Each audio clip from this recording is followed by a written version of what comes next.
vamos lá. Eu estou definitivamente convencido e persuadido de que a cultura, no sentido em que nós empregamos o termo aqui, isso já vai ficar um pouco mais claro para vocês, afinal a aula só está começando, é algo que, com toda certeza, traz um número incalculável de benefícios para a pessoa humana. Então, a noção de cultura, como nós entendemos, como nós defendemos, como nós a vivenciamos, é bastante distanciada dessa noção bastante superficializada e até mesquinha, e até inútil mesmo, com a qual esse termo passou a ser empregado na sociedade de modo geral, né? Como sinônimo de artes e espetáculos, né?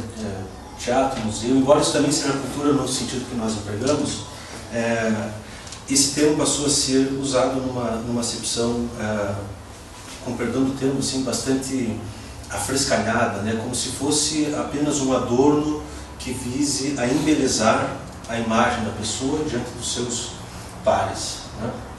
Então, a pessoa muito culta, geralmente é aquela pessoa que acumula um monte de informações e não faz absolutamente nada com essas informações, né? Se não exibi-las, né, nos desfiladeiros da vaidade. Então, não é evidentemente disso que nós estamos tratando aqui, né?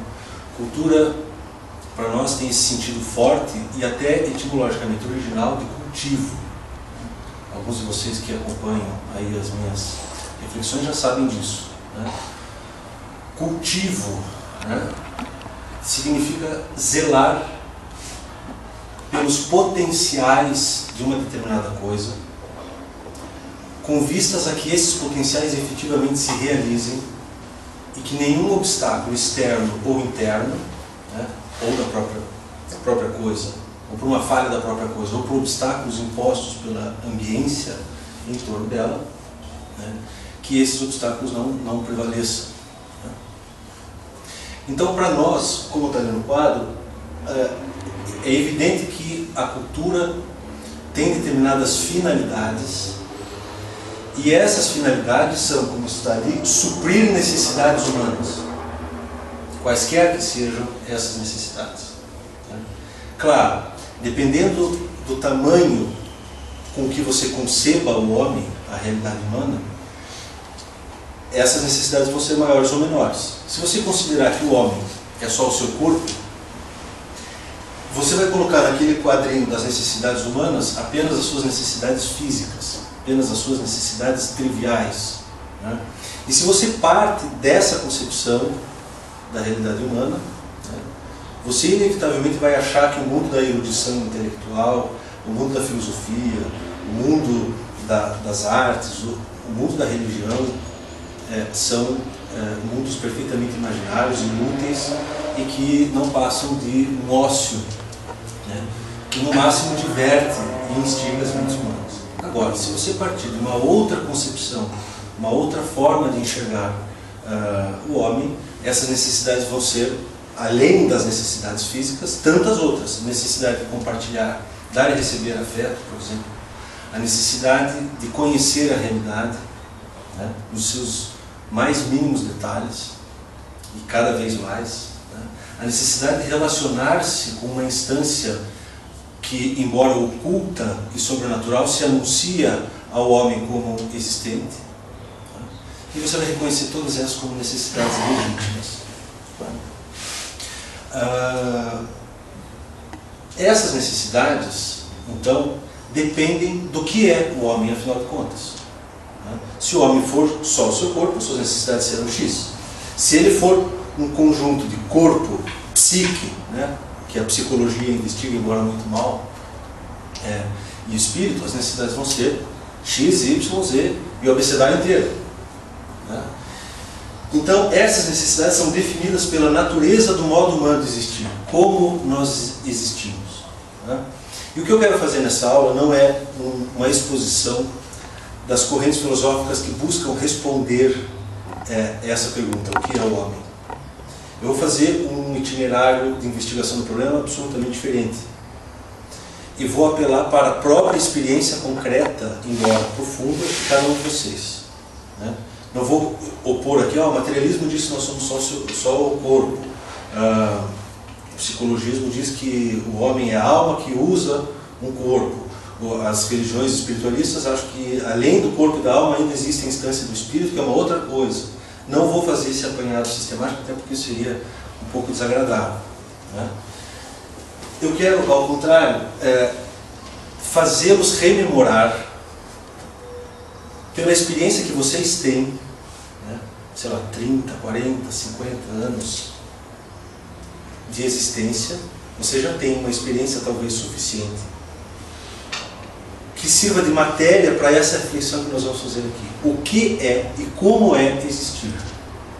Nós não precisamos do auxílio de nenhuma corrente filosófica, de nenhum filósofo ou nenhuma teoria científica para responder, de início pelo menos, essa pergunta. Qual é a primeira coisa que nós percebemos? Isso nós percebemos cedo, né? Desde que nós nascemos. Então, se você tem 30, 40, 50 anos, você tem a capacidade de responder isso, embora talvez você nunca tenha refletido sobre isso.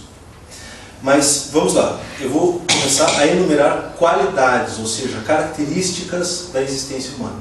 E que são características que ninguém pode negar, né? Ninguém pode negar. Elas são inegáveis, elas são dados da realidade, basta você perceber. E acho que esse é um solo seguro para nós começarmos a construir as nossas reflexões sobre a cultura e sobre a nossa vida, né? Justamente porque não existirá nenhuma dúvida quanto ao acerto e à validade dessas afirmações que faremos aqui. Em primeiro lugar, ser um eu, ser titular de um eu individualizado e existente, a primeira coisa é que essa existência é uma existência de alguém que está imerso no mundo. Talvez essa seja a primeira intuição que a mente humana apreende. Eu não sou a única coisa que existe. Eu não sou a totalidade. Eu não sou tudo. Eu não esgoto a realidade. Eu sou uma parte dela. Porque logo que você nasce, você já percebe que você tem uma coisa bastante encantadora e bastante misteriosa, que você logo mais chamará de mamãe, né, que te provê de necessidades. Aí você sente frio, você percebe que existem diferenças de luz, né, de claridade, de escuridão, e você começa a perceber que você não é tudo. Não importa a premissa filosófica de que você parta. Isso é um dado da realidade e é apreensível imediatamente pelo simples fato de existir. É absolutamente seguro dizer que nós não somos a única coisa que existe, tá? Embora alguns filósofos tenham tentado trilhar esse caminho, colocando em xeque a existência de tudo menos a do eu pensante, tá? Mas isso já foi refutado mil vezes e não é o que nos interessa aqui. Então, somos, esse modo humano de existir é o de uma individualidade imersa no mundo, certo? E que, portanto, existe uma diferença entre eu e não eu. Existir é sempre precisar de um outro, precisar de alguma outra coisa. Você não se basta. Você precisa de comida para continuar vivendo, portanto precisa do mundo físico. Você precisa de conforto térmico, precisa do mundo físico. Você precisa daquela entidade maravilhosa chamada mamãe, né? Porque sem ela, certamente você não teria subsistido. E você começa a perceber, então, que você, além de não ser a única coisa, de existir em outras coisas no mundo, você começa a perceber que você, em larga escala, você depende dessas outras coisas para existir. Você, então, percebe que existir é também ter necessidades. Nós somos imersos no mundo, mas somos imersos no mundo não de um modo hermeticamente fechado, autossuficiente.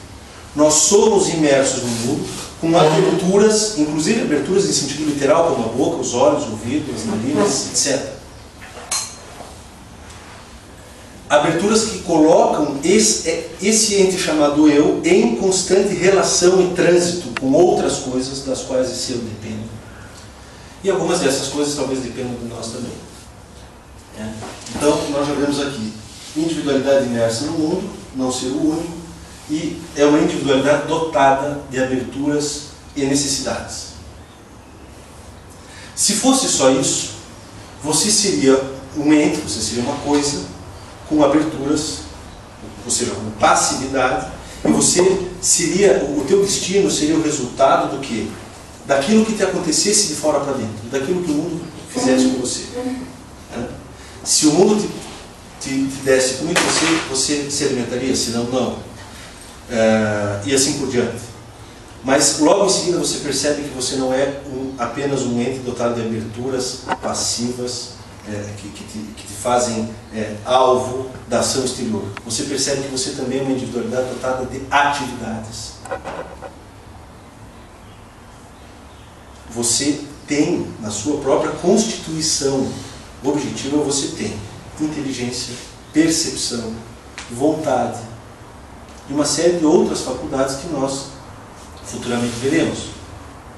Então somos uma individualidade imersa no mundo, dotada em parte de passividade em relação àquilo que nos acontece e dotados também de atividade. Ou seja, nós temos a possibilidade de exercermos atividades mentais, atividades afetivas e atividades mesmo físicas que nos permitem então nos movimentar nessa realidade. Então nós percebemos já muito cedo na vida que ser no mundo, ou seja, existir, é uma interatividade constante. Certas coisas o mundo coloca para nós e na outra metade, na outra ponta da questão, nós fazemos certas coisas e interferimos nesse mesmo mundo. Estão entendendo até aqui? Está muito abstrato? Não? Todos vocês percebem que vocês já sabem disso, por experiência direta? Isso não é uma construção teórica, isso é um dado imediatamente apreensível pelas suas próprias faculdades. Vocês percebem isso ou não? Bom, depois de percebermos essas coisas que são bastante primárias, estão no fundo, né, da nossa existência, nós vamos percebendo também que essa existência, ela se realiza aos poucos. Ela é, como está escrito aqui, realizável gradativamente. Quando nós nascemos, o livro da nossa vida está em branco. Tá? No instante que nós nascemos, tudo pode vir a ser. Né? Naquele instante, tudo é potencialidade e quase nada é ato. Né? Digo quase nada porque você já é um corpo, né? Alguma atualidade já há. Mas a maior parte da tua existência é puramente potencial. E aí entra a questão do tempo. E o tempo associado às tuas atividades e às atividades do mundo que você recebe passivamente, vai fazendo com que determinadas possibilidades aconteçam e outras não. Certo? Vocês vão escolhendo as possibilidades que o mundo te coloca. Então é por isso que como eu coloquei aqui, essa gradativa realizabilidade da vida nos coloca um ônus constante, que eu já falei na última aula, de constantemente estarmos sendo inquiridos pela vida. Tudo bem, e o que você vai fazer agora? E o que você vai fazer agora? Então é o ônus de decisões constantes.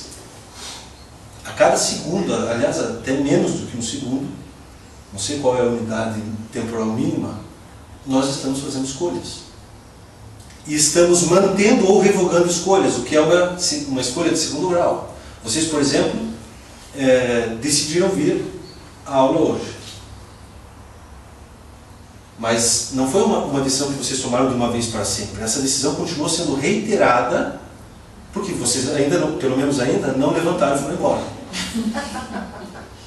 Então, não basta apenas decidir, mas você tem que constantemente estar reiterando, repetindo e redecidindo aquilo que você já decidiu. E esse acúmulo de decisões e redecisões vão montando, notem bem, uma unidade autobiográfica. Você vai se tornando pessoa com o tempo. Pessoa no sentido forte, de ser o protagonista de uma história, né? O bebê recém-nascido ainda não tem essa dignidade da pessoa em sentido forte.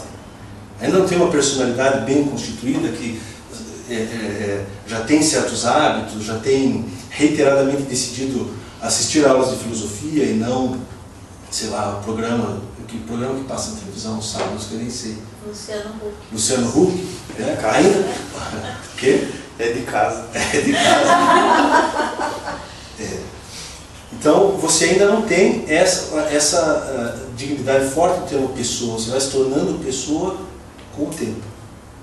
E tanto mais pessoa nesse sentido nobre do termo você vai ser, quanto mais unidade autobiográfica a tua vida tiver.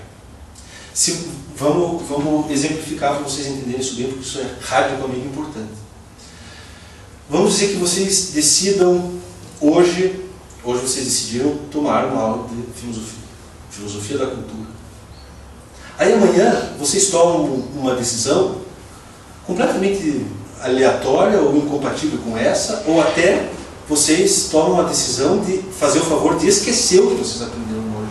E daí no dia seguinte vocês tomam a decisão de rever a aula que está sendo gravada, e as decisões vão sendo inconexas e até contraditórias. Né? Me digam qual não seria a dificuldade do seu biógrafo nesse caso. Como contar uma história que não tem uma unidade, que você não sabe direito o que é as fases preparatórias para chegar onde que essa pessoa quis chegar, o quanto das suas metas ela atingiu, por quê, etc. Né? Então nós temos um ônus de não apenas tomar decisões e tomar decisões reiteradas, como temos o ônus também, porque a vida é um contínuo, de fazer com que essas decisões sejam mutuamente solidárias, coerentes, implicando uma vida orientada a um fim, ou seja, que a tua vida tenha uma unidade biográfica. Né? Claro que eu não estou dizendo que você não pode mudar de ideia. Né? Aliás, nós fazemos isso bastante até, e é bom que façamos. Mas quando você muda de ideia, então passe a agir de acordo com essa mudança. Né? Então, nós percebemos, isso também é um dado primário da experiência de ser humano, que a vida nos convoca a ter um sentido, ou até mais, dar um sentido a essa mesma vida, ou cumprir um sentido dado por essa vida. Nós nos sentimos convocados a certas tarefas, a certas missões, né? a certas finalidades. Nós temos que cumpri-las. Entenderam isso aqui? Não somos individualidades imersas no mundo, não somos a única coisa que existe. Temos necessidades e aberturas, e essa é a polaridade passiva da nossa constituição, da constituição da nossa existência. Mas também somos dotados de atividades. E a síntese entre passividade e atividade gera essa interatividade que marca a existência. E vimos que a existência é algo que se realiza gradativamente. Apenas quando você morrer, só então a sua vida terá assumido a sua forma final. Então, nós já vamos fazer uma analogia com o ofício do artista. Né? O ofício de viver é muito parecido com o ofício do artista, em vários aspectos. Vamos dizer que o instante da morte é o instante em que o escultor deu a última talhada naquele bloco de pedra que ele está esculpindo. Aí acabou. Esse é o resultado da sua vida. Até lá, você está podendo rever decisões, mudar, etc. e tal. Depois que você morre, a tua vida então assume a sua forma final irrevogável. Aliás, usei o termo irrevogável, tudo isso aqui é irrevogável. Não tem como você fugir disso. Eu não quero decidir, eu sou uma pessoa hesitante, eu sou de Gêmeos, sei lá, sou de Libra, nem sei mais qual eu signo que falam aqui. Os dois, pois bem. Eu não gosto de decidir, não quero mais isso. Não tem não querer. Você vai decidir, então eu vou me matar. Então tá, para você suicidar, já decidiu. Você terá de decidir por isso. Terá de agir em conformidade com essa decisão. E terá interrompido a sua vida e terá dado o último talho no bloco de pedra que você tem diante de si. Não tem como fugir disso. Isso é um dado da realidade, isso não é uma construção teórica, isso não é uma opção. Né? Isso é assim, continuará sendo assim para sempre até o último dia. O último dia não, muito, o último milissegundo. Né? Será assim. Então vejam, devido a todas essas características, existir é estar constantemente sujeito a tensões. Tensão, para quem está acostumado com um modo de vida, né, com a cosmovisão um pouco aburguesada, né, na realidade aburguesada no sentido pejorativo, mas no sentido ocidental moderno, coisa que gosta muito do prazer, de descanso, de lazer, etc. A palavra tensão já é associada imediatamente a algo negativo, certo? Só que isso, evidentemente, não é assim. Se não fossem as tensões, não haveria música, por exemplo. Se não fossem as tensões, ele não poderia se movimentar, o sistema muscular não daria conta de se locomover. Tensão está longe de ser, por princípio, algo negativo. Né? Então, existem essas tensões permanentes. E se você olhar para o fundo, isso aqui que nós estamos vendo é o fundo do existir, né? Se você olhar para esse fundo a qualquer instante que seja, e em qualquer contexto, você vai sentir essa tensão. Que tensão? Tensão entre ser e dever ser. Ora, eu sou isto, mas devo ser outra coisa. Entre este ser e esse dever ser, eu preciso exercer, né, uma série de atividades, uma série de atos, para que do ser você chegue no dever ser. Nesse dever ser você pode colocar querer ser também, para não ficar uma coisa muito normativa, né? Embora a vida tenha suas normas e não adianta bater o pezinho. Entre potência e ato. Potência e ato são duas categorias do Aristóteles que são bastante importantes assim, para pensar uma série de coisas. Potência é aquilo que pode ser, mas ainda não é. E ato é aquilo que já é. Então nós estamos constantemente sentindo essa tensão. Ora, eu posso, sei lá, qualquer coisa, eu posso ter mais dinheiro, eu posso ser mais feliz, eu posso parar de fumar. Né? E ato. Ainda não parei de fumar, ainda não tenho o dinheiro que eu queria ter, ainda não estou com aquela pessoa que eu quero estar, etc, etc. Né? Entre real e ideal. São palavras diferentes, meio que para a mesma coisa. Né? E entre presente e futuro. Veja, essas tensões, elas definem a existência humana. Elas não podem ser aliviadas, a não ser gradativamente. Você sente, por exemplo, uma tensão entre ser e dever ser. Ora, vamos dar um exemplo. Eu quero aprender a tocar a música X ao piano. Até que você consiga tocá-la, essa tensão existe. Depois que você aprendeu a tocá-la, ela é aliviada. Mas existem outras tantas tensões. Né? Nunca você vai ter um estado de não tensão total. Né? Nunca. Né? E nem é bom que você queira isso, porque isso é a mesma coisa do que estar morto ou do que não ser. Eu estou lendo um livro ótimo, já terminei de ler, de um filósofo espanhol chamado Ortega y Gasset, O que é Filosofia, editado pela Vida Editorial, em que ele fala muitas coisas a respeito disso que eu estou tratando. Inclusive essa aula foi bastante inspirada em algumas coisas que ele diz no penúltimo e último capítulo desse livro. E ele diz abertamente que viver é preocupar-se. Preocupação também é uma palavra que se tornou pejorativa, né? Mas ela também não é. Você se ocupa agora do que você vai ser em seguida. Isso é sempre assim. Você sempre está pensando, por exemplo, eu quando preparei essa aula, eu estava preparando, estava me preocupando com a aula, porque eu estava me ocupando dela antecipadamente. E nós estamos constantemente nos preocupando. Isso também é um traço distintivo da existência. Preocupar-se, ocupar-se antecipadamente. Esse duelo entre o presente e o futuro, entre o que pode ser e o que será.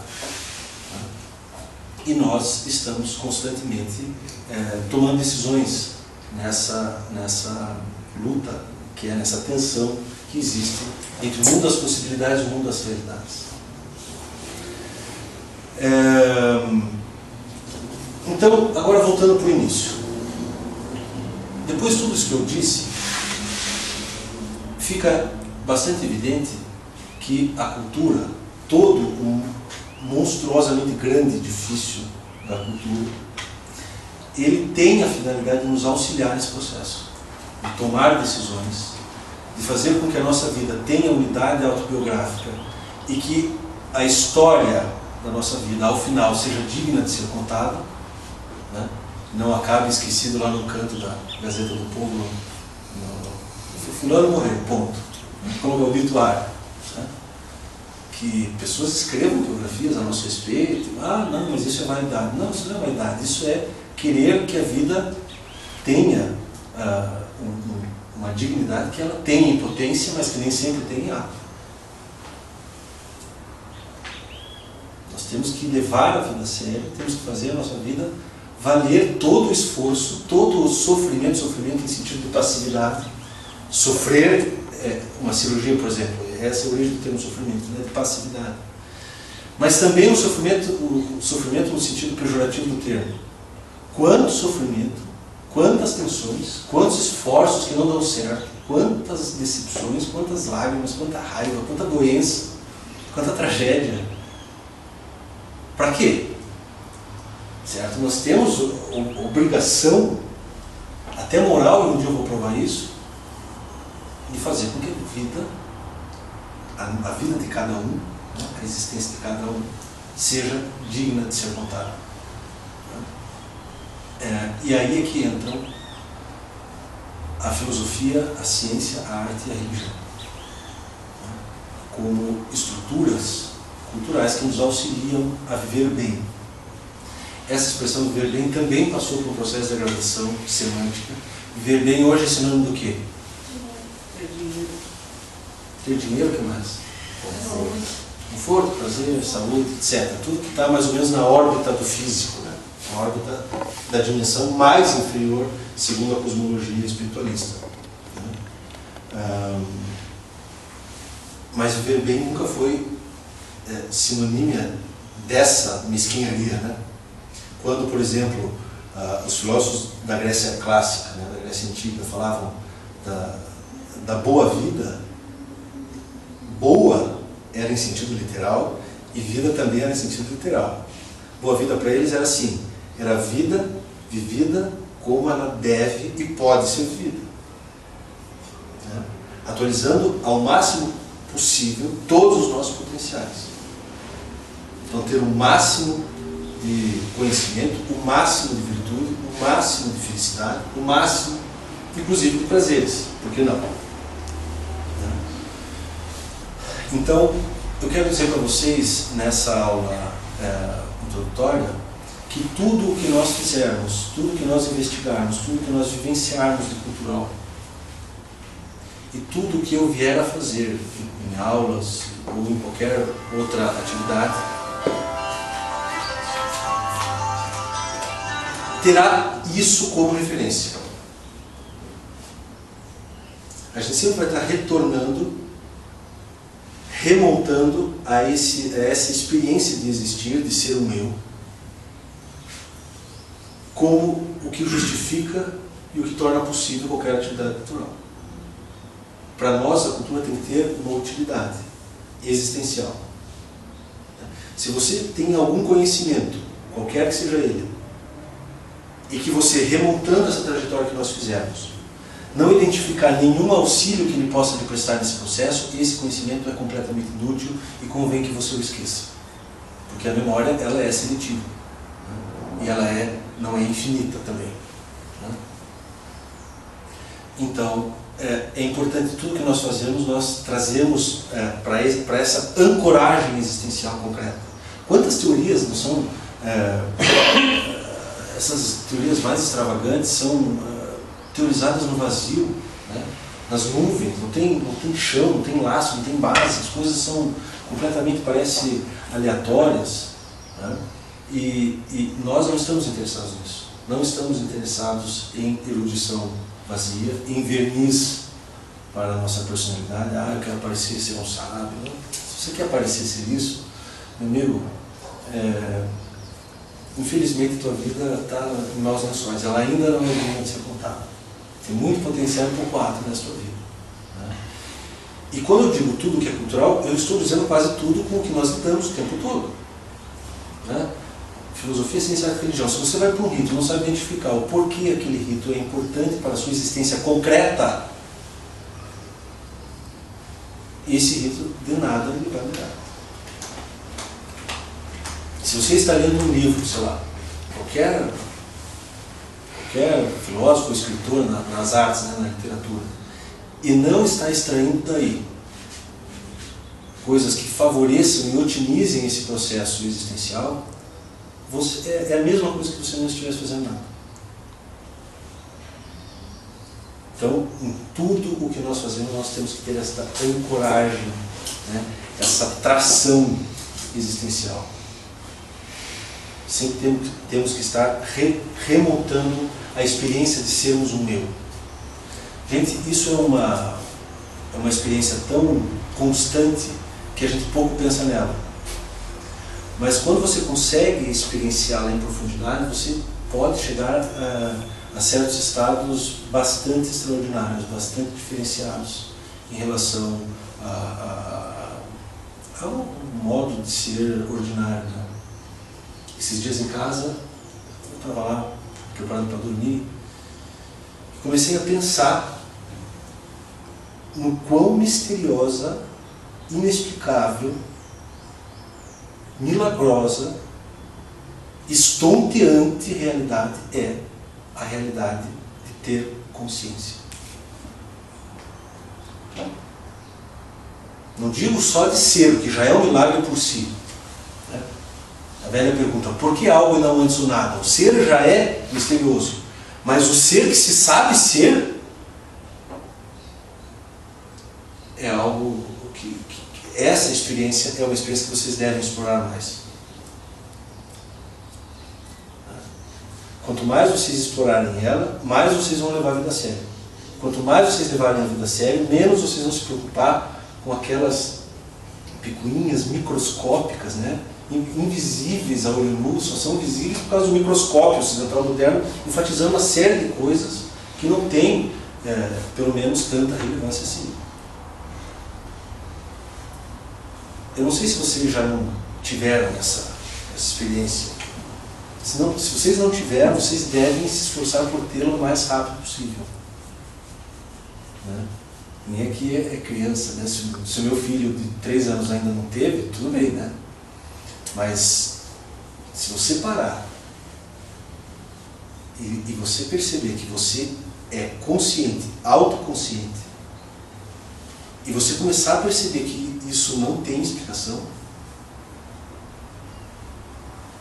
você vai ter uma relação com você mesmo que é marcada, inclusive, por uma nota de, como eu falei, de milagre, de espanto, de admiração. E nesse instante, se você conseguir explorar subjetivamente essa experiência, a tua vida pode se modificar radicalmente, muito rapidamente. Então, explore isso. Ser titular do eu consciente, autoconsciente, não é uma trivialidade.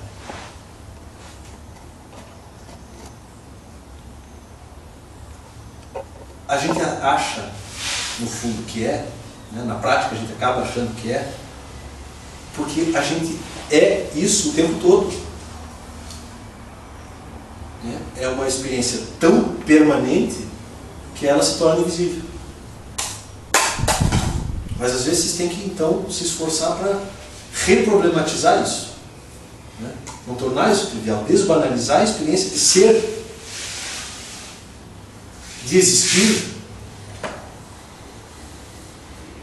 de se questionar o porquê você está vivo, porquê vale mais você estar vivo do que você estar morto. É você prestar conta para o Tribunal da Consciência de que vale a pena, né, Estar vivo. Isso vocês precisam fazer. E vejam, nós estamos falando de algo, estamos falando de uma forma tal que conjuga muito o setor da filosofia, da religião e da arte. Isso tudo que eu estou falando é ao mesmo tempo proveitoso para o aspecto religioso. Né? Os religiosos podem se aproveitar muito bem dessa experiência. Vou falar, ora, se ela é inexplicável, e se ela é magnífica, se ela é estonteante, se ela é miraculosa, aí surge a questão do eu enquanto criatura, eu fui criado ou não fui criado, se fui criado, cadê o meu genitor? Quem que me brindou com um presente assim tão maravilhoso e tão imerecido? Então, aí já tem uma eficácia religiosa. Eficácia filosófica, óbvia, é a que a gente está explorando até agora, de organizar, de mapear a sua existência. Né? E a parte artística é a de você dar um trato para a sua vida que seja artístico. O bom artista, o artista se define pelo quê? Vamos lá. Está lá no quadro, lá em cima. Ele tem uma técnica, ele tem a perícia. Ele sabe dar forma bela a uma matéria-prima que é tosca. Certo? Então, estamos usando aqui a analogia com a arte plástica da escultura, mas pode ser qualquer arte. Tá? Em que você dá ordem ao caos. Em que você confere beleza, bondade, utilidade a uma coisa que inicialmente era inútil, nem feia nem bela, ou feia. Certo? Veja, a arte, o ofício da arte depende de um artista, mas depende também da matéria-prima. Né? Da matéria. Prima por quê? Prima porque a primeira vem antes dos golpes que o artista dá na terra. Tá? Qual é a matéria da nossa vida? A matéria da nossa vida são as circunstâncias. Essas circunstâncias nós não temos o controle total. Não temos. E essas circunstâncias nos convidam constantemente a que nós demos formas a elas. E ao mesmo tempo elas resistem a isso. Então você tem lá uma circunstância, ó, na tua vida. Você tira uma fotografia, um raio-x agora da sua vida. Tem uma série de circunstâncias com as quais você está se relacionando e algumas delas você quer transformar. Por exemplo, você tem os exemplos banais, mas que são didáticos para entender.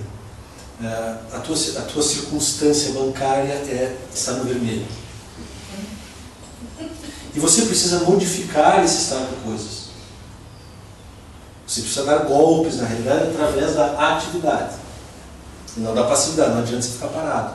Não adianta você ficar parado lendo esses livros de pseudociência que dizem que se você ficar mentalizando em estágio alfa do cérebro, aparecerá, como que por milagre, um cheque de não sei quanto por baixo da tua porta ou no escaneio do teu correio.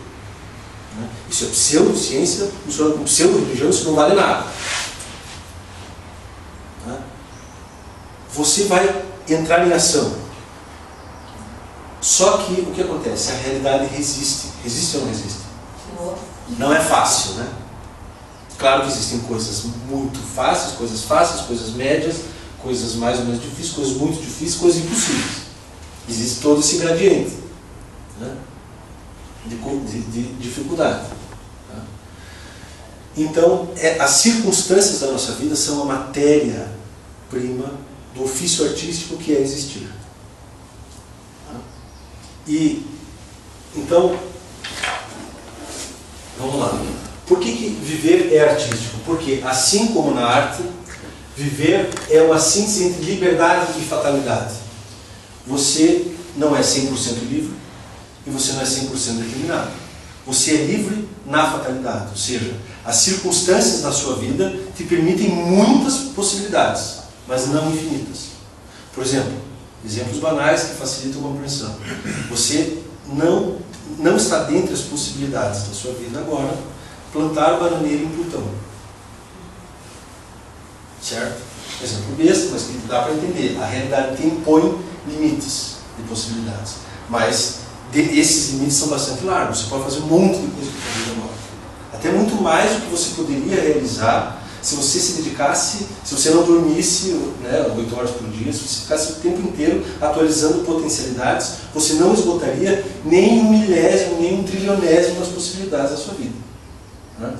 Então, existe essa dimensão de liberdade, mas existe um mundo que é dado e que resiste aos seus golpes. Né? O artista pode, sei lá, começar a esculpir pela cabeça ou pelo pé, mas ele não tem a liberdade, por exemplo, de esculpir uma figura humana que tenha chifres. Né? Essa é uma fatalidade do seu ofício. Se ele vai esculpir uma figura humana, ele tem que respeitar essa forma humana. Né? Outro exemplo, ele não tem a liberdade de dizer que os golpes que sejam errados, vamos dizer que ele está esculpindo o nariz, daí escorrega e quebra o nariz fora. Ele não pode, não está dentro das possibilidades dele que isso não tivesse acontecido. Certo? Então existe a dimensão de fatalidade na vida e existe a dimensão de liberdade. Unidade na diversidade. As circunstância é aquilo que é aquela instância que está circundando o eu. O eu é o centro das circunstâncias. Né? Essas circunstâncias são enormemente complexas. Existem círculos, né, cada vez mais próximos, mas também cada vez mais remotos. E você pode fazer muitas coisas com essas circunstâncias. Você tem muita matéria-prima ao teu entorno. Né? Mas você vai ter que conferir uma unidade para isso. Né? Como eu disse, uma vida completamente aleatória, que um dia você vai ser advogado, outro dia você vai ser açougueiro, outro dia você vai ser médico, outro dia você não vai ser nada. Isso não é uma vida. Né? Isso não tem a dignidade de se chamar de vida. Né? Então você tem que conferir unidade a essa diversidade inconexa de acontecimentos, de circunstâncias, de coisas que te rodeiam. Você vai estar constantemente negociando com as circunstâncias e dando-lhes forma. Certo? Unidade na diversidade em estética é o que define a harmonia. Né? Você tem que conferir a harmonia à sua vida. Né? Então, existe essa complexidade da vida, existem as suas dificuldades, mas isso não impede que ela tenha beleza, né? Que ela tenha valor. E claro, dar forma à matéria-prima, que é o que define o ofício do artista. Então, nós temos de passar a encarar a vida assim, como um desafio até estético. Né? Como fazer a vida ser bela, como fazer a vida ser boa, como calcar a vida na verdade, ou seja, nos valores, etc. Vejam então o tamanho do desafio que essa coisa chamada cultura tem de nos auxiliar nesse processo que é enormemente complexo. Né? E vejam quão distanciado isso está, portanto, desse frenesi mesquinho por vaidades e por adornos e penduricalhos que você expõe na parte mais externa da tua pessoa para se exibir em público e ser admirado. Né? São coisas muito distantes. E o que nós estamos interessados aqui é exatamente nisso. Com o passar das aulas eu vou demonstrar para vocês o que eu disse há pouco, que todas as coisas que são autenticamente culturais favorecem o processo existencial do álbum. Todas. Você fala, mas por que eu vi a sonata Opus 109 do Beethoven é importante? Gente, é crucialmente importante ouvir. Não adianta você, eu vou me vestir maximamente bem, vou no Teatro Guaíra para as pessoas acharem que eu sou culto. Não é isso. Você tem que ouvi-la, inclusive em segredo, não tem nenhuma vantagem. Ela tem vantagens individuais completamente autônomas em relação a esse processo. Porque eu vou provar tudo isso para vocês. Por que é vantajoso, até do ponto de vista estratégico, de contentamento, de bem-estar, você ter uma vida dedicada à cultura? eu já tenho planeado uma aula só sobre isso, com vários exemplos. E eu vou mudar em vocês esse preconceito que todos têm, em maior ou menor medida eu já tive, de que a vida na cultura é uma vida assim meio de superfície, meio de banalidade, de artes e espetáculos, de exibicionismo, etc.